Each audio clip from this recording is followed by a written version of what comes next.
Doctor বলছে কখনো বাবা হবো না। আমার পক্ষে এই সংসারটা করা সম্ভব না। তুমি আসলে বুঝবা, পৃথিবীর প্রত্যেকটা মেয়ে একবার হলে জীবনে মা হতে চায়। আমাকে মাফ করে দিও। আমি অনেক চিন্তা করছি, আমি কখনো মা হতে পারবো না। সেখানে চেয়েছিলাম আমি মা হতে, কিন্তু সেটা সম্ভব না। সম্ভব, তুমি মা হবা তো? সম্ভব না, তুমি তো বললা। তো ওই ডক্টর বলছে, আমি অন্য ডক্টর দেখাবো, তুমি চলো আমার সাথে। রাস্তাঘাটে সিনটেক করো। প্লিজ প্লিজ, আমার ভালো লাগছে, তুমি একটু বাসা চলো। কি স্যার, তুমি বলবেন আমাকে, বলেন কি হয়েছে? কিছু হয়েছে? কিচ্ছু না। জলদি করো, আমরা কিন্তু সিনেমা মিস করবো। বল, কতবার বলছি তোমাকে এরকম যখনই হবে গেটটা লাগাবো না। কখন থেকে হচ্ছে বলবো? স্যার, সবকিছু ঠিকঠাক আছে? মানে সিরিয়াস কিছু? হ্যাঁ, অবশ্যই সিরিয়াস কিছু। যে প্রবলেম সেটা মেডিসিন দিলে ঠিক হয়ে যাবে না? প্রাইমারিলি এটা 1 বছর সময় লাগতে পারে, তবে গুছিয়ে উঠতে গেলে 4 থেকে 5 বছর সময় লেগে যাবে। মানে বুঝি নেই স্যার, কি হয়েছে? কি হয়েছে? মানে আপনি বাবা হচ্ছেন, উনি মা হচ্ছে। স্যার আমি কখনো বাবা হতে পারবো না, কখনোই না। তাহলে ফুল কি করে মা হলো?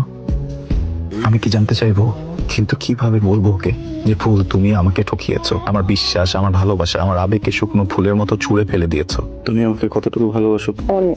তুমি আমাকে কতটুকু ভালোবাসো? অনেক। কিভাবে বুঝবো তুমি আমাকে অনেক ভালোবাসো? তুমি যখন আমাকে সত্যি বলো আমি বুঝি, তুমি যখন আমাকে মিথ্যা বলো আমি তখনও বুঝি, কিন্তু তোমাকে বুঝতে দেই না।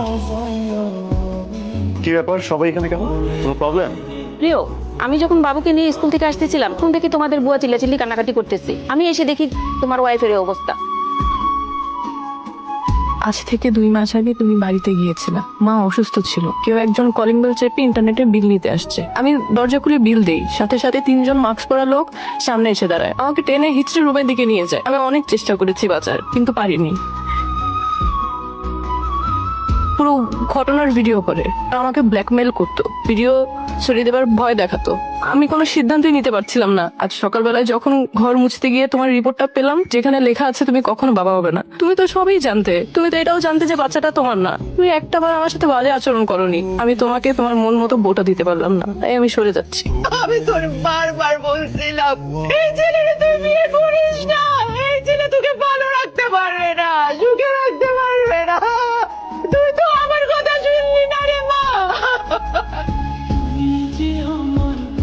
আচ্ছা, তুমি আমার জন্য তোমার ফ্যামিলি বা আমার সবাইকে ছেড়ে চলে আসছো, যদি কোনো ক্ষতি করতাম তখন?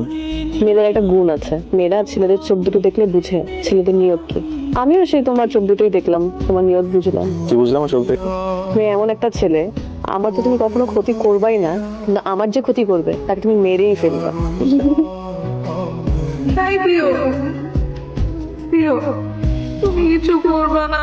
প্রিয়, প্রিয়, তুমি কিছু করবে না। প্রিয়।